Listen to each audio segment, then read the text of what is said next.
दोस्तों नमस्कार, उम्मीद कर रहा हूँ आप सब लोग अच्छे होंगे। गेट ट्रिकोपीडिया के लास्ट सेशन में हम नेटवर्क थ्योरम्स को समझ रहे थे। आज हम एसी सर्किट्स की बात करेंगे। एसी सर्किट्स में अगर मैं इंपॉर्टेंट टॉपिक्स की बात करूँ तो जो प्रीवियस ईयर क्वेश्चंस के अकॉर्डिंग अगर मैं बताऊँ आपको तो सबसे इंपॉर्टेंट जो टॉपिक है एक है KVL KCL, KVL and KCL. AC circuits में ये बड़ा इंपॉर्टेंट हो जाता है, ठीक है। नंबर 2 जो है वो है आपका power and power factor, power and power factor. Number 3 है network theorems, again network theorems. AC circuits में भी हम नेटवर्क थ्योरम्स पढ़ेंगे। तो ये जो 3 टॉपिक हैं ये काफी इंपॉर्टेंट हैं और इनसे क्वेश्चंस आने के चांसेस ज्यादा रहते हैं। तो सबसे पहले हम क्या करेंगे, हम केवीएल केसीएल को समझेंगे और केवीएल केसीएल को भी इसके साथ साथ हम नोडल को भी समझेंगे भाई, ठीक है। इसके साथ साथ नोडल को भी हम एक्सप्लेन करेंगे सो दैट ये एक तरह का ये टॉपिक हमें पहले क्लियर हो जाए और उसके बाद जो है फिर हम नेटवर्क थ्योरम्स आएंगे और फिर पावर एंड पावर फैक्टर को समझेंगे, ठीक है। ये 3 टॉपिक काफी इंपॉर्टेंट है एसी सर्किट्स में। तो चलिए शुरुआत करते हैं केवीएल केसीएल एंड नोडल से। जरा देखिए, हम यहां पे जो पढ़ रहे हैं वो स्टडी स्टेट एसी एनालिसिस है। मतलब जो सर्किट है हमारे पास उसको हम स्टडी स्टेट में एनालाइज कर रहे हैं। अब इस चीज का आप ध्यान रखिएगा कि स्टडी स्टेट में जो इंडक्टर होता है उसका जो रिएक्टेंस होता है वो होता है जे ओमेगा एल, ठीक है। कैपेसिटर जो होता है उसका होता है 1/j ओमेगा सी। जे का मतलब आयोटा होता है, ठीक है, जे ओमेगा सी।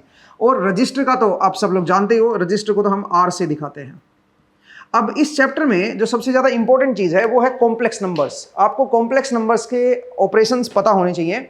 तो मैं उन ऑपरेशंस में नहीं जा रहा हूं, मैं अज्यूम करके चल रहा हूं कि आपको कॉम्प्लेक्स नंबर के ऑपरेशंस पहले से पता होंगे। अगर नहीं पता है तो आप हमारा जो थ्योरी का लेक्चर है जिसमें मैंने कॉम्प्लेक्स नंबर के बेसिक्स पढ़ा रखे हैं, आप उनको जरूर देख लीजिएगा। उसके बाद जो है आप इसको रिवाइज करने के लिए इस लेक्चर का इस्तेमाल कर सकते हो, ठीक है। तो सबसे पहला जो हम काम करने जा रहे हैं, सबसे पहला है, सोचिए हमारे पास कोई सर्किट दे रखा है जिसमें inductor, capacitor and resistors connected है और हमें उस सर्किट का इक्विवेलेंट इंपीडेंस पूछा है। सबसे बेसिक चीज है इंपीडेंस कैलकुलेट करना, ठीक है। इनको जो प्योरली इमेजिनरी जो चीजें होती हैं उनको रिएक्टेंस बोला जाता है। तो ये इंडक्टर का स्टडी स्टेट रिएक्टेंस है, ये कैपेसिटर का स्टडी स्टेट रिएक्टेंस है और ये रजिस्टर का स्टडी स्टेट रेजिस्टेंस है। इसको रेजिस्टेंस बोलते हैं, इनको रिएक्टेंस बोलते हैं। लेकिन अगर ये सारे के सारे किसी सर्किट में लगे हैं और हमें इंपीडेंस पता करना हो, इंपीडेंस जो है वो कॉम्प्लेक्स क्वांटिटी होती है इन जनरल। जरा देखिए, जैसे कोई सर्किट है, इसमें जो रियल पार्ट है वो भी लगा हुआ है और जो इमेजिनरी पार्ट है वो भी लगे हुए हैं, ठीक है। सोचिए इस तरह का कोई सर्किट दे दिया है और आपसे पूछा है बताओ इसका इंपीडेंस क्या होगा, ठीक है। तो मान लीजिए ये दे रखा है 10 ओम, ये दे रखा है J10 ओम, ये -J5 ओम और ये 5 ओम। मान लीजिए इस तरह का आपको दे रखा है और आपसे पूछ लिया इसका Z इक्विवेलेंट, क्योंकि इसमें रियल पार्ट भी आएगा और इमेजिनरी पार्ट भी आएगा, इसलिए यहां पे इंपीडेंस वर्ड का इस्तेमाल किया गया है। अब इसका हम इक्विवेलेंट इंपीडेंस कैसे कैलकुलेट करें, तो कहानी बड़ी सिंपल है। जरा देखिए कैसे। अगर आप जैसे आप रेजिस्टेंस का इक्विवेलेंट निकालते थे वैसा ही बिल्कुल यहां पे सेम चीज करनी है। इनको आप रेजिस्टेंस की तरह ही ट्रीट कर सकते हो जस्ट फॉर कैलकुलेशन पर्पस। तो आप ये कह सकते हो कि ये दोनों क्या है बताओ जरा, ये दोनों सीरीज में है, बैक टू बैक कनेक्ट है। तो यहां से लेके यहां तक का अगर मैं इस ब्रांच का इक्विवेलेंट इंपीडेंस कैलकुलेट करूं तो वो आएगा 5 - J5। ये इसका इंपीडेंस है, इतने ओम का जो इंपीडेंस है वो इस ब्रांच का है, ठीक है। अब ये पैरेलल में कनेक्ट है इसके साथ, तो इसका मतलब है मुझे इस इंपीडेंस का पैरेलल लेना होगा इसके साथ। और पैरेलल कैसे निकालते हैं? Z1 Z2 divide by Z1 plus Z2। जैसे रेजिस्टेंस में होता था R1 R2 divide by R1 plus R2, अब R की जगह Z बोल देंगे इसको हम, ठीक है। तो आप बताओ ये क्या बन जाएगा? इनका पैरेलल बन जाएगा J10 Z1, तो ये हो गया। Z2 क्या आएगा? 5 minus J5 divide by Z1 plus Z2, 5 minus J5 plus J10। तो ये क्या हो जाएगा जरा देखिए, ये बनेगा J10 into 5 minus J5 divide by 5 plus J5। ये हमारे पास क्या आ जाएगा? इक्विवेलेंट इंपीडेंस आ जाएगा। यहां तक का इक्विवेलेंट इंपीडेंस आ गया, इससे आगे का इक्विवेलेंट इंपीडेंस पता चल गया। मतलब इसके साथ हमने पैरेलल में ये लगा दिया है, ठीक है। अब जो भी इक्विवेलेंट इंपीडेंस है उसके सीरीज में 10 और जुड़ा हुआ है, क्योंकि इतने का तो इक्विवेलेंट इंपीडेंस हमने निकाल ही लिया, उसके साथ 10 और ऐड कर दो। तो अब जो Z इक्विवेलेंट बनेगा that will be equal to 10 plus ये आ जाएगा हमारे पास J10 into 5 minus J5 divide by 5 plus J5। ये हमारे पास क्या होगा बताओ जरा? इसका इक्विवेलेंट इंपीडेंस हो जाएगा। इसको आप फर्दर सिंप्लीफाई कर सकते हो, इसको पोलर फॉर्म में भी लिख सकते हो, इसका रियल एंड इमेजिनरी पार्ट भी अलग अलग कैलकुलेट कर सकते हो। इस तरह से हम इसका इक्विवेलेंट इंपीडेंस जो है वो कैलकुलेट करेंगे। मुझे उम्मीद है आपको समझ आया कि कैसे इक्विवेलेंट इंपीडेंस कैलकुलेट किया जाता है। अब अगला सवाल यहां पे बनता है कि अगर किसी पर्टिकुलर ब्रांच में हमें करंट या वोल्टेज कैलकुलेट करनी हो तो कैसे करें? तो उसके लिए नोडल हम लगाएंगे, ठीक है। केवीएल केसीएल पे भी आएंगे, बट पहले करंट एंड वोल्टेज कैलकुलेट करना सीख लेते हैं। तो मैं एक सर्किट ले रहा हूं और उसमें जरा करंट एंड वोल्टेज कैलकुलेट करना सीखते हैं। सोचिए मेरे पास कोई इस तरह का सर्किट है, ऐसा कोई मान लीजिए आपको सर्किट दे रखा है,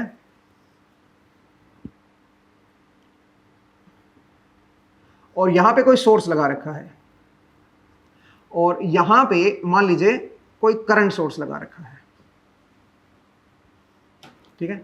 ये दे रखा है 10 sine of omega t, omega naught t, और ये दे रखा है 4 sine of omega naught t minus 30 degree, ऐसे दे रखा है, ठीक है। और ओमेगा नोट की वैल्यू भी चलो मैं दे देता हूं, ये है 10t, 10 इज ओमेगा नोट, ठीक है। तो 10t माइनस 30 कुछ इस तरह का दे रखा है भाई। ये हमारे पास एसी करंट सोर्स है और ये एसी वोल्टेज सोर्स है। ये है 10 ओम, ये है आपका ये 5 ओम है, ये 0.5 हेनरी है, और ये जो है ये है 0.1 फेरेड, 0.01 लिख लो चलो, 0.01 फेरेड। ये अगेन 10 ओम और ये भी 10 ओम। अब सवाल आपसे ये पूछा गया है कि बताओ इस ब्रांच में करंट क्या आएगा? इस आई नोट टी की वैल्यू पूछी है। आई नोट टी का मतलब इंस्टेंटेनियस करंट क्या होगा, साइनसोइडल टर्म्स में आपको बताना है। तो वो अब हम कैसे कैलकुलेट करें? तो उसके लिए सबसे पहले आप क्या करोगे, इनको इनके रिएक्टेंस की फॉर्म में लिखो, ओम में लिखो। ओम में कैसे लिखोगे? अगर इंडक्टर है तो इसका स्टडी स्टेट रिएक्टेंस क्या होगा? J omega L। ओमेगा की वैल्यू यहां से पता चल जाएगी 10, आप यहां से भी देख सकते हो 10 है। दोनों में जो दो सोर्स लगे हुए हैं दोनों की सेम फ्रीक्वेंसी है। अगर डिफरेंट फ्रीक्वेंसी आ जाती, यहां पे 10 होता और यहां पे 5 होता, तो फिर अलग तरह से करते, फिर हम नेटवर्क थ्योरम्स में देखेंगे, वहां पे फिर हमें सुपरपोजिशन थ्योरम लगानी पड़ेगी। बट अगर सेम फ्रीक्वेंसी है तो कोई दिक्कत नहीं है। आप सबसे पहले क्या करो, इनका जो रिएक्टेंस, जो ये इंडक्टर और कैपेसिटर देखे, इनको ओम की फॉर्म में कन्वर्ट कर लो। तो कैसे कन्वर्ट करेंगे जरा देखिए, यहां पे J ओमेगा L लिखेंगे। ओमेगा की वैल्यू 10 है और L की वैल्यू 0.5 है, तो ये बन जाएगा J5, ठीक है। अब आइए यहां पे क्या लिखोगे? 1/J omega C, omega C, तो ये बन जाएगा -J10। इस J को ऊपर ले जाओगे तो -J हो जाएगा, और इसकी जो वैल्यू आएगी वो 10 आएगी। इसका मतलब ये जो रिएक्टेंस आएगा ये आएगा -J10, ठीक है जी। कुछ इस तरह से हम इसको लिखेंगे। ये सारे ओम में आ गए हैं। अब सुनिए, अब इनको हमें पोलर फॉर्म में लिखना होगा। अब ये पोलर फॉर्म में कैसे लिखेंगे? हम एक काम करते हैं, साइन 10t को रेफरेंस मान लेते हैं। साइन 10t को हम रेफरेंस मान लेते हैं। रेफरेंस मानने का क्या मतलब है? इसको आप लिख सकते हो 1 एंगल 0 डिग्री। इसका मैग्नीट्यूड क्योंकि 1 है पीक वैल्यू, और इसमें कोई एंगल में कोई डिले मतलब एंगल में कोई लीड या डिले नहीं है, ठीक है। तो आप ये कह सकते हो कि इसको 0 डिग्री पे आप लिख लो। इसका मतलब पोलर फॉर्म में आप इसको रेफरेंस ले रहे हो, तो इसको क्या लिखोगे फिर? अगर इसको इस तरह से लिख रहे हो तो ये क्या बनेगा? ये बन जाएगा 10 एंगल 0। ध्यान रखना 10 जो है वो पीक वैल्यू है, ठीक है। अच्छा यहां पे देखो, अब साइन 10t को आप जो है ना रेफरेंस मान रहे हो, तो यहां पे तो -30 भी हो रखा है, तो इसको आप लिखो 4 एंगल -30। ये हमारे पास करंट सोर्स आ गया इन पोलर फॉर्म, और ये हमारे पास वोल्टेज सोर्स आ गया। अब करना क्या है, अब हमें ये करंट निकालना है, तो उसके लिए हमें नोडल लगाना पड़ेगा, हमें नोडल लगाना पड़ेगा और इस ब्रांच का करंट निकालना पड़ेगा। तो इसको रेफरेंस मान लेते हैं, नीचे वाले को जैसे हम पहले करते थे वही करेंगे। इसको ग्राउंड मान लेते हैं, इसको मैं VA बोल देता हूं, और ये हमारे पास VB हो गया। तो देखा जाए तो यहां पे सर दो अननोन आ गए, तो दो अननोन आ गए, तो 2 अननोन को तो हमें नहीं करना है भाई, हमें तो सिंगल अननोन चाहिए, एक ही अननोन चाहिए। तो आप क्या करोगे, इसको सोर्स कन्वर्जन करोगे इसका। अब सोर्स कन्वर्जन कैसे करोगे बताओ? सोर्स कन्वर्जन आप जानते हो, करंट सोर्स के साथ सीरीज में आ रखा, तो इसका तो कोई सिग्निफिकेंस होता ही नहीं है भाई, इसको तो आप हटा सकते हो। ठीक है, आप कह सकते हो कि इस पूरी ब्रांच में क्या है, हमारे पास एक करंट सोर्स ही है, और इस करंट सोर्स और इसको मल्टीप्लाई करके आप इसको वोल्टेज सोर्स में कन्वर्ट कर सकते हो। तो अगर मैं सोर्स कन्वर्जन लगाऊं तो मैं बोलूंगा कि इधर जो है वो है हमारे पास 10, ये है 10 ओम, और यहां पे हमारे पास एक सोर्स आ गया। मतलब वही कहानी है जो आपने नोडल में पढ़ी थी, बिल्कुल वही है, थोड़ा सा फर्क है बस। और फर्क है इनके रिएक्टेंसेस को कैसे दिखाना है, इसके इंपीडेंसेस को कैसे दिखाना है। ये 5 ओम है और ये J5 ओम है। ठीक है, यहां पे हमारे पास क्या आ गया, 10 ओम। ठीक है जी, अब जरा देखिए इसके पीछे क्या लिखेंगे, इसके पीछे इन दोनों को मल्टीप्लाई कर दो, तो ये देखो ये -J10 है, -J10 को 10 एंगल -90 भी लिख सकते हैं। ठीक है, इसको मल्टीप्लाई करना है 4 एंगल -30 के साथ। ठीक है, 4 एंगल -30 के साथ मल्टीप्लाई करना है। तो जब हम मल्टीप्लाई करेंगे तो ये बन जाएगा 40 एंगल -120। इसका मतलब यहां पे जो वोल्टेज सोर्स आएगा, प्लस ऊपर माइनस नीचे, उसको हम लिखेंगे 40 एंगल -120। आई होप आपको समझ आया। ठीक है, और ये जो रिएक्टेंस है इसको आप सीरीज में लगा दो। ठीक है, इसको आप जो है वो सीरीज में लगा दो, -J10। ठीक है जी, और यहां पे क्या है हमारे पास VA, और यहां पे हमारे पास ग्राउंड है। तो आपको VA निकालना है, तो VA के लिए नोडल इक्वेशन लिखते हैं भाई, डायरेक्ट नोडल आपको पता होगा। तो VA का जो कोफिशिएंट आएगा वो क्या क्या आएगा जरा देख लीजिए, इधर से 1/10 प्लस इधर से 1/5 प्लस J5, इधर से बोलिए 1/10 -J10। ठीक है जी, एंड बराबर की इधर एंटरिंग करंट, तो इसकी वजह से कितना एंटरिंग करंट आएगा, 10 एंगल 0 डिवाइड बाय 10, 1 एंगल 0 ये हो गया, प्लस इसकी वजह से 40 angle -120 divide by this, 40 angle -120 divide by 10 -J10। ठीक है, इस तरह से। तो आप क्या करोगे, सबसे पहले VA को कैलकुलेट कर लोगे, यहां से आप VA को कैलकुलेट कर सकते हो। और एक बार आपको VA पता चल गया, उसके बाद आप ये करंट निकाल दो इस ब्रांच का। ये जो करंट आएगा ये आएगा VA divide by 5 plus J5, और ये जो करंट आएगा ये पोलर फॉर्म में आएगा, इसकी वैल्यू कुछ होगी I0 एंगल सम थीटा, कुछ पोलर फॉर्म में आएगा, वो आपको कैलकुलेट करना होगा। देखो कैलकुलेशन वाला पार्ट थोड़ा सा इसमें डिफिकल्ट होता है, क्योंकि आपको कैलकुलेटर का इस्तेमाल करना होता है। हालांकि यहाँ पे कैलकुलेटर की जरूरत नहीं पड़ेगी, आप एलसीएम लेके इसको सोल्व कर सकते हो। ठीक है, अगर आप देखोगे तो ये VA का जो कोफिशिएंट आएगा, अगर मैं एलसीएम ले लूं तो सीधा सीधा ये तो 10 -J10 एलसीएम हो गया। तो यहाँ पे आप लिखोगे 1 -J, और यहाँ पे 2 नहीं, इसको इससे डिवाइड करेंगे भाई, तो आपको कोफिशिएंट निकालना पड़ेगा क्या। ठीक है, ये आप निकाल लेना, कैलकुलेटर का इस्तेमाल करके आप इसको कैलकुलेट कर सकते हो। ये आप सीखे कि कैसे कैलकुलेट किया जाता है, ये मैं अभी इस एपिसोड में नहीं बताऊंगा। तो यहां से VA आ जाएगा हमारे पास। VA अगर एक बार आ गया, VA की वैल्यू अगर एक बार आ गई तो वो VA यहां पे पुट करके करंट की वैल्यू निकाल सकते हो। तो ये करंट जो आएगा वो आ जाएगा मान लीजिए I0 एंगल थीटा। अब जो I0 आएगा ये पीक वैल्यू आएगी, क्योंकि आप ध्यान दीजिएगा जब पोलर फॉर्म में लिख रहे थे तो पीक वैल्यू को आपने आगे लिखा है ना ये। ठीक है, तो ये करंट भी हमारे पास पीक वैल्यू आएगी, और क्योंकि साइन 10t को आप रेफरेंस मान रहे हो तो वापस आप इसको साइन में कन्वर्ट कर सकते हो। मतलब जो IT की वैल्यू जो आएगी, जो क्वेश्चन था original I0t, that will be equal to capital I0 sine of 10t plus जो भी एंगल थीटा आएगा वो यहां पे लिखना है। मतलब इसको वापस आप कन्वर्ट करके इस तरह से लिख सकते हो। तो अगर आप एक ब्रॉडर सेंस में देखो तो आपने कुछ नया नहीं सीखा इसमें, आपने सिंपल जो नोडल पहले लगाते थे बिल्कुल वैसे ही लगा रहे हैं। बस कुछ नहीं करना, इनको पोलर फॉर्म में लिख लेना है सोर्सेज को, और जितने भी ये रिएक्टेंसेस हैं इनको ओम की फॉर्म में कन्वर्ट करो। मतलब इंडक्टर कई बार सिंपल L की वैल्यू दे रखी होती है तो आप उसको J⍵L में लिखो, ऐसे ही कैपेसिटर जो होता है वो 1/J⍵C की टर्म्स में आप लिखो। ठीक है, और उसके बाद आप इसको सोल्व करो। तो कहानी बड़ी सिंपल है, करंट एंड वोल्टेज इस तरह से कैलकुलेट कर सकते हो। अब यहां पे नोडल कब अप्लाई करना होता है? नोडल तब अप्लाई करना होता है जब आपको ब्रांच में करंट या किसी एलिमेंट के अक्रॉस वोल्टेज पूछा हो और सारे एलिमेंट नोन हो, सर्किट के अंदर सब कुछ नोन होना चाहिए, सोर्सेज की वैल्यू भी नोन होनी चाहिए, एलिमेंट्स भी सारे नोन होने चाहिए। बट कई बार क्या होता है, कई बार सर्किट में कुछ एलिमेंट्स अननोन होते हैं या कुछ सोर्सेज अननोन होते हैं और आपसे ब्रांच करंट या ब्रांच वोल्टेज पूछ लिया जाता है। इन दैट केस आपको केसीएल एंड केवीएल का इस्तेमाल करना होता है। अब केसीएल केवीएल का इस्तेमाल कैसे करें उसको भी जरा समझ लेते हैं। तो जरा देखिए केवीएल केसीएल कब हमें यूज करना है और कैसे हमें यूज करना है। तो उसके लिए आपको कुछ बेसिक फंडामेंटल पता होने चाहिए और धीरे धीरे फिर आप उसको कर लेते हो, क्योंकि सबसे मुश्किल जो नेटवर्क थ्योरी में कोई टॉपिक है वो यही है, केसीएल केवीएल कैसे अप्लाई करते हैं, ठीक है। लेकिन उसके लिए आप ये ध्यान रखिए कि अगर कोई इंडक्टर है, ठीक है, तो अगर मैं स्टडी स्टेट की बात करूं, स्टडी स्टेट साइनसॉइडल सप्लाई की बात करूं, तो इंडक्टर की वोल्टेज है VL और इसका करंट है मान लीजिए IL। तो इन दोनों में फेज डिफरेंस होता है 90 डिग्री का।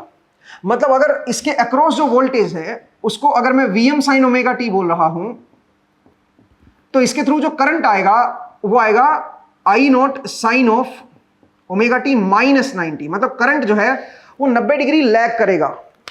इंडक्टर के अक्रॉस जो वोल्टेज होगी उससे इंडक्टर के थ्रू जो करंट आएगा वो 90 डिग्री लैग करेगा, 90 डिग्री लैग करेगा। इस चीज को ध्यान रखना है। अगर इसको फेजर फॉर्म में दिखाओगे तो अगर आप इस वोल्टेज अक्रॉस इंडक्टर को 0 डिग्री पे दिखा रहे हो VL, ठीक है, तो जो IL दिखाओगे वो 90 डिग्री लैगिंग दिखाओगे। IL की आपको इधर दिखाना होगा, वो 90 डिग्री लैग करोगे। लैग करने का मतलब VL से लैग करना, तो VL से क्लॉकवाइज चलो। लैगिंग का मतलब ये होता है कि VL से लैग हो रहा है ना, तो VL से क्लॉकवाइज 90 डिग्री चलो, आप IL को दिखाओगे। तो ये इंडक्टर में ऐसा होता है, ध्यान रखिएगा। कैपेसिटर में जस्ट इसका उल्टा होता है। कैपेसिटर में अगर कैपेसिटर के अक्रॉस जो वोल्टेज है अगर वो हमारे पास VM sin ओमेगा t है, तो इसके थ्रू जो करंट आएगा, जो करंट की वैल्यू होगी दोस्तों वो होगी IM sin of omega t plus 90। मतलब इंडक्टर के थ्रू जो करंट, कैपेसिटर के थ्रू जो करंट आएगा वो इसके अक्रॉस जो वोल्टेज होगी उससे 90 डिग्री लीड करेगा, इसमें लीड करता है। तो अगर आप इसको फेजर फॉर्म में दिखाओगे तो कैपेसिटर के अक्रॉस वोल्टेज को अगर आप इधर दिखा रहे हो VC 0 डिग्री पे, अगर इधर दिखा रहे हो तो इसके थ्रू जो करंट होगा IC वो आपको फिर ऊपर की तरफ दिखाना है, एंटी क्लॉकवाइज। एंटी क्लॉकवाइज अगर आपको दिखाना है तो इसका मतलब वो लीड कर रहा है वोल्टेज से। कैपेसिटर के अक्रॉस जो वोल्टेज है उससे कैपेसिटर के थ्रू जो करंट होता है वो 90 डिग्री लीड करता है। इसका मतलब ये करंट इस वोल्टेज से लीड कर रहा है, तो एंटी क्लॉकवाइज इससे 90 डिग्री पे दिखाओ, ठीक है। इस तरह से आपको दिखाना है। रजिस्टर में क्या होता है, रजिस्टर में रजिस्टर के अक्रॉस जो वोल्टेज है और रजिस्टर के थ्रू जो करंट है वो दोनों सेम फेज में होते हैं। ये है VR और ये है IR। तो अगर मैं फेजर फॉर्म में दिखाऊंगा तो VR अगर साइनोसॉइडल है, VM sin ओमेगा t है, तो करंट भी sin ओमेगा t ही होगा, उसमें लैग या लीड नहीं होगा। VR और IR जो है वो सेम फेज में होंगे। रजिस्टर के अक्रॉस वोल्टेज और रजिस्टर के थ्रू जो करंट है वो दोनों सेम फेज में होते हैं। इस चीज को आपको ध्यान रखना है बस, ठीक है। अच्छा, एक तो ये चीजें हैं जो आपको ध्यान रखनी है। दूसरा, जब भी आप KCL KVL लगाते हो तो आपको 2-3 चीजें ध्यान देनी होती हैं। वो क्या है, आपके हाथ में 2 फ्रीडम है। DC सर्किट में क्या होता था, जब भी आप किसी भी ब्रांच में करंट या वोल्टेज निकालते थे तो आपके हाथ में केवल एक फ्रीडम थी और वो थी रेफरेंस वोल्टेज मानने की। रेफरेंस वोल्टेज जिसको आप जनरली 0 वोल्ट मानते हो वो किसी भी पॉइंट पे मान सकते थे आप। जनरली आप ज्योमेट्रिकली जो सबसे नीचे पॉइंट होता था उसको आप 0 वोल्ट बोलते थे, बट ऐसा कोई रूल नहीं था कि उसी को 0 वोल्ट बोले। आप किसी भी पॉइंट को रेफरेंस वोल्टेज मान सकते हो। ये आपके पास एक फ्रीडम थी DC सर्किट्स में। AC सर्किट्स में आपके पास 2 फ्रीडम होती हैं। वो कौन सी फ्रीडम होती है? 2। एक तो होती है रेफरेंस वोल्टेज की। अगर किसी भी जंक्शन की वोल्टेज या किसी भी नोड की वोल्टेज गिवन नहीं है तो आप किसी भी रैंडम जंक्शन या किसी भी रैंडम नोड की वोल्टेज को रेफरेंस वोल्टेज मान सकते हो। मतलब उसको 0 वोल्ट पे ले सकते हो, अज्यूम कर सकते हो। 0 की बजाय कुछ और माननी है, कुछ और भी मान सकते हो, आपकी मर्जी है। जनरली हम 0 वोल्ट मानते हैं रेफरेंस को। तो इसका मतलब ये हुआ कि रेफरेंस जो है वो आपके हाथ में है। रेफरेंस आप अपनी मर्जी से सेलेक्ट कर सकते हो अगर किसी भी जंक्शन या नोड वोल्टेज नहीं गिवन है तो। अब ये तो DC में भी होती थी। एक और फ्रीडम है यहां पे, और वो क्या है, अगर आपको किसी भी क्वांटिटी का फेज नहीं गिवन है, जैसे हम लिख देते हैं करंट जो है वो sin ओमेगा t -30। अब सोचिए करंट का फेज आपको पता चल गया है। अगर इसको आप फेजर फॉर्म, पोलर फॉर्म में लिखोगे तो IM एंगल -30 दिखाना होगा अगर आप sin ओमेगा t को रेफरेंस ले रहे हो तो। इसका मतलब आपको इसका फेज पता है।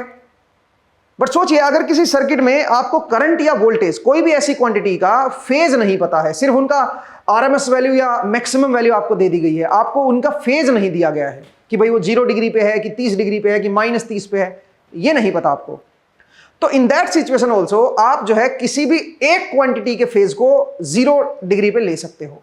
चाहे आप वोल्टेज के फेज को 0 डिग्री पे लो, चाहे आप करंट के फेज को 0 डिग्री पे लो। 0 मतलब रेफरेंस होता है, जरूरी नहीं है कि 0 पे लेना है, आप 10 डिग्री भी ले सकते हो, उसको 20 डिग्री भी ले सकते हो, आपकी मर्जी है, बट जनरली हम रेफरेंस 0 डिग्री लेते हैं, ठीक है। तो लेकिन ये तभी लेना है जब किसी भी क्वांटिटी का फेज ना पता हो आपको, ठीक है। अगर एक क्वांटिटी का भी फेज दे दिया है तो फिर आप अपनी मर्जी से 0 डिग्री नहीं मान सकते हो, फिर आपको उसी का जो गिवन है उसी को हिसाब से फिर आपको आगे सोचना है, ठीक है। तो ये 2 फ्रीडम है आपके पास। अब इन दोनों फ्रीडम को बड़े ही ध्यान से हमें यूटिलाइज करना होता है। क्वेश्चन के हिसाब से हमें सोचना होता है कि किस क्वांटिटी को रेफरेंस फेज प्रोवाइड करना है। खासकर जो रेफरेंस फेज होता है ना, वो बड़ा इंपॉर्टेंट होता है, ठीक है, कि किसको हमें 0 डिग्री पे मानना है। अगर आप उसमें मास्टरी हासिल कर लेते हो तो इसका मतलब आपको केवीएल केसीएल पूरी तरह से समझ आ जाता है। जैसे कि देखिए, अगर मैं एक सिंपल सा सर्किट लूं, ठीक है, मैं एक सिंपल सा सर्किट ले रहा हूं। सोचिए मेरे पास ये सर्किट है, ठीक है, ये है मेरे पास ये आर ले लो, चलो ये आर है, ये एल है, ये सी है, और यहां पे साइनोसॉइडल एसी सप्लाई है। आपको दिया गया है कि ये 5 एम्पियर है, ये जो है ये 4 एम्पियर है, और ये 1 एम्पियर है। आपसे पूछा बताओ ये आई क्या होगा। अब अगर आप ध्यान से देखोगे तो ये तो साइनोसॉइडल सप्लाई है, लेकिन आपको तो यहां पे इंस्टेंटेनियस वैल्यूज तो दे नहीं रखी है, साइन के टर्म्स में तो वैल्यू दे नहीं रखी है, आपको तो ऐसे मैग्नीट्यूड दे दिया है। तो जब भी ऐसे मैग्नीट्यूड दिया जाता है तो बाय डिफॉल्ट इनको आरएमएस करंट बोलते हैं हम लोग, ठीक है। इनको बिना सिंपल बिना एंगल के दे दिया है तो इनको हम आरएमएस वैल्यू बोलते हैं। इसका मतलब आपको इंस्टेंटेनियस वैल्यू नहीं पता, इनका फेज नहीं पता आपको, इनकी बस आरएमएस वैल्यूज दे दी गई है, और आपसे पूछा बताओ ये करंट क्या होगा। तो ऐसे केस में आपके पास 2 फ्रीडम होती हैं। एक फ्रीडम तो रेफरेंस वोल्टेज मानने की, तो एक काम करो, नीचे वाले को आप 0 मान लो, नीचे वाले को 0 मान लो, ठीक है। तो आपने रेफरेंस वोल्टेज तो नीचे 0 मान ली। अब रेफरेंस फेज, किसी भी एक क्वांटिटी को 0 डिग्री फेज मानना होगा, क्योंकि किसी की भी क्वांटिटी का फेज नहीं ना दे रखा आपको, तो किसी भी एक क्वांटिटी के फेज को आप 0 डिग्री मान सकते हो। अब किसको 0 डिग्री मानोगे वो बड़ा इंपॉर्टेंट है, क्योंकि यहीं से आप सवाल को आसान कर सकते हो और यहीं से आप सवाल को मुश्किल भी बना सकते हो। अब जो जनरल रूल होता है, हालांकि आप इस रूल को प्रैक्टिस से ही सीख पाओगे, बट जो जनरल रूल हम फॉलो करते हैं वो ये होता है कि जो चीज ज्यादा एलिमेंट के अक्रॉस सेम है या कॉमन है, उस चीज को आप 0 डिग्री प्रोवाइड करें। मैं फिर से रिपीट कर रहा हूं, जो चीज ज्यादा एलिमेंट के अक्रॉस सेम है या उनके थ्रू सेम चीजें हैं या कॉमन है, उसको आप 0 डिग्री प्रोवाइड करें। अब जैसे कि यहां पे देखिए 3 एलिमेंट है, तीनों पैरेलल में कनेक्ट है। अब तीनों में कॉमन क्या चीज है बताइए, या ज्यादा एलिमेंट्स के में कॉमन क्या चीज है, और कॉमन है इनके अक्रॉस वोल्टेज। अगर आप ध्यान से देखोगे तो ये वोल्टेज इसके अक्रॉस है, यही वोल्टेज इसके अक्रॉस भी है, यही वोल्टेज है। इसका मतलब है इन सबके अक्रॉस जो वोल्टेज है वो सेम है। तो अगर आप इसको 0 मान रहे हो तो यहां की वोल्टेज Vs बन जाएगी भाई, नीचे वाला 0 है तो माइनस से प्लस चलोगे तो ऊपर Vs ही तो आएगा भाई, सोर्स वोल्टेज आएगी ना Vs। और क्योंकि Vs सबके अक्रॉस सेम ही है तो क्यों ना मैं 0 डिग्री इसी को प्रोवाइड कर दूं। मैं मान लेता हूं कि यहां की जो वोल्टेज है वो 0 डिग्री पे है, तो इसके अक्रॉस वोल्टेज भी 0 डिग्री पे आएगी, इसके अक्रॉस वोल्टेज भी 0 डिग्री और इसके अक्रॉस वोल्टेज भी 0 डिग्री। आई होप आपको समझ आया कि किस चीज को रेफरेंस एंगल प्रोवाइड किया जाता है, 0 डिग्री कौन सी क्वांटिटी को हम यहां पे प्रोवाइड करेंगे। अब अगर आपका एक बार ये डिसीजन हो गया, इसके बाद आपको फिर ये करंट्स दिखाने हैं, ठीक है। कैसे दिखाएंगे जरा देखो, इसको तो हमने 0 डिग्री पे मान लिया, फेजर में दिखाइए। Vs को तो हमने 0 डिग्री पे दिखा दिया। अब आइए यहां पे, ये जो करंट है 5 एम्पीयर है, तो कैपेसिटर का करंट है, और हम जानते हैं कि कैपेसिटर में क्या होता है, जो इसके अक्रॉस वोल्टेज होती है उससे ये करंट 90 डिग्री लीड करता है। और इसके अक्रॉस वोल्टेज क्या है बताओ, नीचे तो 0 है, ऊपर Vs एंगल 0 है, तो इसका मतलब इसके अक्रॉस वोल्टेज Vs ही तो आएगी, सही बात है। और Vs का एंगल तो 0 डिग्री पे है, तो ये उससे लीड करेगा 5 एम्पीयर, तो इसका मतलब ये जो 5 एम्पीयर है ये आपको इधर दिखाना होगा। फिर आइए इंडक्टर। इंडक्टर में क्या होता है, जो इसके अक्रॉस वोल्टेज होती है उससे 90 डिग्री लैग करेगा ये करंट। अब इसके अक्रॉस वोल्टेज क्या है बताओ, इसके अक्रॉस वोल्टेज तो Vs एंगल 0 है, यही तो है इंडक्टर के अक्रॉस। अब इससे ये जो करंट है 4 एम्पीयर, ये 90 डिग्री लैग करेगा। इसका मतलब है 4 एम्पीयर जो है वो नीचे की तरफ आएगा, 4 एम्पीयर नीचे की तरफ आएगा, इधर दिखाएंगे। अब आइए रजिस्टर। रजिस्टर में क्या होता है, जो वोल्टेज इसके अक्रॉस होती है उसी के सेम फेज में होता है ये करंट। इसका मतलब जो 1 एम्पियर आएगा वो आपका इधर ही आएगा, जिधर VS होगा उधर ही आपका 1 एम्पियर आएगा। सही है जी। तो तीनों करंट को हमने फेजर डायग्राम में दिखा दिया। अब अपने को इनका रिजल्टेंट निकालना है। अब ये वेक्टर की तरह बिहेव करते हैं, 5 और 4 एक दूसरे के ऑपोजिट है, तो इन दोनों का रिजल्टेंट निकाल लो पहले। इन दोनों का जो रिजल्टेंट आएगा वो ऊपर की तरफ आएगा 1 एम्पियर, और 1 एम्पियर ये है जो इस तरफ आएगा। तो अब जो रिजल्टेंट करंट निकालोगे तो वो आएगा 1 और 1 दोनों में 90 डिग्री का फेज है, तो वेक्टर एडिशन इसमें लगा दो, तो आप एक तरह से कह सकते हो √2 एम्पियर जो है वो करंट आपको यहां पे देखने को मिलेगा। तो इसका मतलब ये जो I होगा वो √2 एम्पियर होगा। आई होप आपको समझ आया कि किस तरह से ऐसी प्रॉब्लम को सोल्व करेंगे। तो ये एक बेसिक फंडा है जिसको आपको यूज करना है और इस तरह से अपने प्रॉब्लम्स को सोल्व करना है। ठीक है, चलिए कुछ और प्रॉब्लम्स को देखते हैं। तो अगर आप ये टेक्निक सीख गए हो, इतनी आसान टेक्निक नहीं है, ये तो प्रॉब्लम बहुत आसान थी इसलिए आपको लग रहा है कि बहुत इजी है, बट असल में इतना इजी नहीं है भाई। ठीक है, आपको जो है वो इसके ऊपर पूरी प्रैक्टिस करनी होगी। धीरे धीरे प्रैक्टिस से ही आप सीखोगे, और जितनी ज्यादा सोल्व्ड प्रॉब्लम करोगे ना उतना ज्यादा ये चीज गहराई से समझ आएगी आपको। क्योंकि अगर नेटवर्क थ्योरी में कोई चीज सबसे मुश्किल है तो वो है KVL एंड KCL, वो भी AC सर्किट्स वाली। ठीक है, DC में तो बहुत आसान होता है, उसमें कोई फेज तो होता नहीं है, उसमें सीधा addition subtraction, algebraic addition subtraction हम लोग ले लेते हैं, बट AC में ऐसा नहीं होता। ठीक है, तो इस चीज को ध्यान दीजिएगा। एक और सिंपल सा सर्किट ले लेता हूं मैं। सोचिए ये मेरे पास एक सर्किट है, ठीक है, ये आपको सर्किट दे रखा है, आपको दिया हुआ है कि ये जो है ये है 10 वोल्ट, ये जो है ये 20 वोल्ट है, और ये जो है ये है 30 वोल्ट। आपको बताना है इस VS की क्या वैल्यू होगी। आप बोलोगे सर KVL लगा दो, VS तो आ जाएगा, लूप में चलना है बस अपने को। लेकिन एक प्रॉब्लम है, आप हमेशा इस चीज को अपने दिमाग में नोट करके रखें।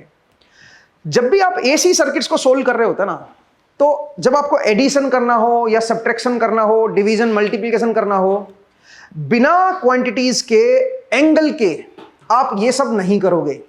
आपको क्वांटिटीज का एंगल चाहिए होता है, तभी आप उनको ऐड या सब्ट्रैक्ट कर पाओगे AC सर्किट्स में, अदरवाइज नहीं करना है। कहीं आपको लगे कि सर सीधा सीधा जोड़ दो, यहां पे AC सोर्स है भाई, AC सर्किट है ये। तो AC सर्किट में अपने को एंगल की रिक्वायरमेंट होती है कि इनका एंगल क्या होगा, हमें वो एंगल ढूंढना है भाई, एंगल पहले देखना होगा। एक बार एंगल पता चल जाए फिर हम एडिशन सब्ट्रैक्शन मल्टीप्लिकेशन जो आप पूछोगे वो कर लेंगे। दूसरी बात, यहां पे एलिमेंट्स की वैल्यू नहीं दे रखी है, अगर आप ध्यान से देखोगे तो हम नोडल तो लगा नहीं सकते, नोडल KVL KCL, अब तो KVL KCL ही हमारे पास एक सॉल्यूशन बचता है। तो जरा देखिए अब इसको कैसे हम करेंगे। पहले मुझे ये बताइए इन तीनों में कॉमन क्या चीज है। अब कई बार क्या होता है, जरूरी नहीं है कि तीनों में कॉमन हो, 2 में कॉमन हो सकती है कोई चीज, ज्यादा एलिमेंट्स में कॉमन देखना होता है। तो खैर अब तो यहां पे तीनों में ही एक क्वांटिटी कॉमन आ जाएगी, और वो क्या होगी, वो होगी करंट। अगर आप ध्यान से देखें तो ये जो करंट होगा ये कॉमन होगा, तो मैं इस करंट को I लिख देता हूं और इसको रेफरेंस एंगल प्रोवाइड कर देता हूं। मैंने आपको बताया था कि जो क्वांटिटी ज्यादा एलिमेंट्स में कॉमन होती है उसको आप 0 डिग्री प्रोवाइड कर दो, तो इसको मैंने 0 डिग्री प्रोवाइड कर दिया। दूसरा, यहां पे मैंने 0 डिग्री 0 वोल्ट मान लिया। दोनों फ्रीडम हमने यूज कर ली है। अब क्योंकि करंट का एंगल 0 डिग्री है, तो करंट के रेस्पेक्ट में इन सब का वोल्टेज, जो जितने भी वोल्टेज है इन सब का एंगल हम फाइंड करेंगे, और उसके लिए हम फेजर ड्रॉ करेंगे। तो फेजर कैसे ड्रॉ करोगे जरा देखिए। सबसे पहले करंट को दिखा दो आप। करंट को हमने 0 डिग्री पे मान लिया है। अब आइए रजिस्टर में। हम जानते हैं कि रजिस्टर के थ्रू जो करंट होता है और रजिस्टर के अक्रॉस जो वोल्टेज होती है वो दोनों सेम फेज में होते हैं। अब इसके थ्रू जो करंट है वो तो 0 डिग्री पे है, तो इसके अक्रॉस जो वोल्टेज आएगा 10, वो भी आपका इधर ही आएगा, सेम फेज में होगा। अच्छा, अब आइए इंडक्टर। इंडक्टर में हम जानते हैं कि इंडक्टर के थ्रू जो करंट होता है वो इंडक्टर के अक्रॉस जो वोल्टेज होगी उससे 90 डिग्री लैग करेगा। करंट लैग करता है वोल्टेज से, इंडक्टर में करंट वोल्टेज से लैग करता है। इसका मतलब वोल्टेज करंट से लीड करती है। तो वोल्टेज जो है ये इस करंट से, जो इसके थ्रू करंट होगा उससे 90 डिग्री लीड करेगी। इसका मतलब जो 20 वोल्ट है ये किधर दिखाएंगे हम लोग, ऊपर की तरफ दिखाएंगे 20 वोल्ट को। अब आइए कैपेसिटर। कैपेसिटर में करंट वोल्टेज से लीड करता है। ध्यान से सुनिए, करंट वोल्टेज से लीड करता है। इसका मतलब आप ये भी कह सकते हो कि वोल्टेज जो है वो करंट से लैग करती है। जो इसके अक्रॉस जो वोल्टेज होगी वो इसके थ्रू जो करंट होगा उससे लैग करेगी। कितना, 90 डिग्री। इसका मतलब करंट 0 डिग्री पे है तो ये वोल्टेज जो है लैग करेगी 90 डिग्री, 30, तो इसको नीचे की तरफ दिखाएंगे। ठीक है भाई, चलिए। तो अब हमें इनका एंगल भी पता चल गया कि एक, अगर ये करंट 0 डिग्री है तो ये 0 डिग्री होगा, ये 90 डिग्री और ये -90 डिग्री। अब सबको ऐड करना है, बस केवीएल लगाना है। यहां से चलो सीधा ऐड करते हुए केवीएल लगा दो भाई। तो केवीएल लगाओगे तो वीएस की वैल्यू क्या होगी बताओ जरा। वीएस इन दोनों पॉइंट के बीच का ही तो डिफरेंस है, तो अगर यहाँ पे 0 है उसमें ये ऐड कर दो प्लस ये कर दो प्लस ये कर दो, यहाँ की वोल्टेज आ जाएगी। ये वोल्टेज और यहाँ पे तो 0 है ही, तो आप ये कह सकते हो कि जो यहाँ पे वोल्टेज आएगी वही तो हमारा वीएस होगा। सही बात है। तो वीएस निकाले कैसे, इन सबको ऐड करना है भाई। तो रिजल्टेंट देखो क्या बनेगा, इधर तो 10 ही रहेगा। अब इन दोनों का जो रिजल्टेंट है वो नीचे की तरफ आएगा 10, ठीक है। 30 नीचे 20 ऊपर है, तो दोनों का रिजल्टेंट जो है वो 10 नीचे की तरफ आएगा। तो रिजल्टेंट जो आएगा, रिजल्टेंट वोल्टेज वो इस तरफ आएगा और कितना आएगा 10√2 वोल्ट। इसका मतलब जो वीएस की वैल्यू आएगी वो आएगी 10√2 वोल्ट। हमें सिर्फ मैग्नीट्यूड में इंटरेस्ट है। आप बोलोगे सर इसका एंगल भी है ना -45 डिग्री, तो ये जो एंगल है ये प्योरली आर्बिट्रेरी है। क्यों आर्बिट्रेरी है? बिकॉज जो 0 डिग्री माना है ना आपने, इसके रेस्पेक्ट में ये -45 पे है।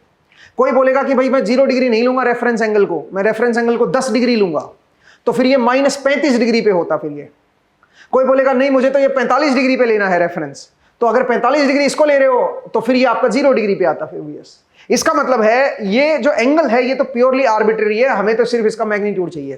ठीक है, तो आप जरा देखिए कि इस तरह की जो प्रॉब्लम्स हैं उनको हम कैसे सिंप्लीफाई कर सकते हैं, कैसे सोल्व कर सकते हैं।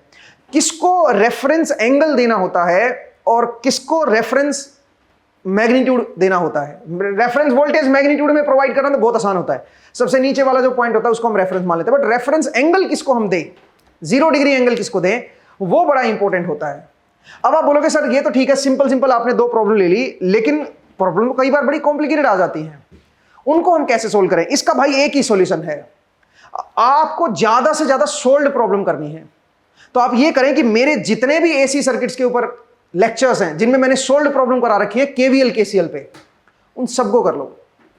इसका बस यही सॉल्यूशन है, क्योंकि मेरी जो प्रॉब्लम मैंने इस पे करा रखी है वो किसी और ने नहीं करा रखी। मैं आपको ये भी बता देता हूं, जिन्होंने करा रखी है वो बिल्कुल बेसिक लेवल की करा रखी है, तो आपको उनसे मास्टरी बन नहीं पाएगी। अगर आप बिल्कुल मास्टर बनना चाहते हो इस चीज में कि कैसे हम केवीएल केसीएल की प्रॉब्लम को सोल्व करें, तो उसके लिए आपको सिंपल एक चीज सर्च करनी है और वो है एसी सर्किट्स बाय आशु जांगड़ा। ठीक है, आप ये सर्च कीजिए, सोल्व्ड प्रॉब्लम को ज्यादा से ज्यादा सोल्व कीजिएगा। ठीक है, जो हमारे थ्योरी के लेक्चर्स हैं उनको देखिए, तो उसका सिर्फ एक ही सॉल्यूशन है। मैं इवन कुछ प्रॉब्लम और भी ले सकता हूं, पर उससे सॉल्यूशन निकलेगा नहीं। आपको प्रॉब्लम पर्टिकुलर समझ आ जाएगी, लेकिन तब भी आप जो है ना क्लियरली उसको कॉन्फिडेंस नहीं आएगा। तो आप कोशिश करो कि कम से कम 15 से 20 प्रॉब्लम जो है वो सोल्व्ड प्रॉब्लम इसके ऊपर सोल्व की जाए, क्योंकि ये जो टॉपिक है ये काफी इंपॉर्टेंट है। ठीक है, तो मुझे उम्मीद है आपको आज का जो एपिसोड है, जो इंपॉर्टेंट टॉपिक्स हैं वो समझ आए। अगले एपिसोड में जब आपसे मुलाकात होगी तो मैं एसी सर्किट्स में थ्योरम्स को कैसे अप्लाई करते हैं, linearity theorem, Thevenin theorem, Norton theorem, maximum power transfer theorem, ठीक है, ये सारी जो थ्योरम्स हैं, सुपरपोजिशन थ्योरम होगी, रेसिप्रोसिटी होगी, फिर से हम पढ़ेंगे एसी सर्किट्स में कैसे अप्लाई करते हैं, क्योंकि इसके ऊपर भी एक क्वेश्चन आने के चांसेस रहते हैं।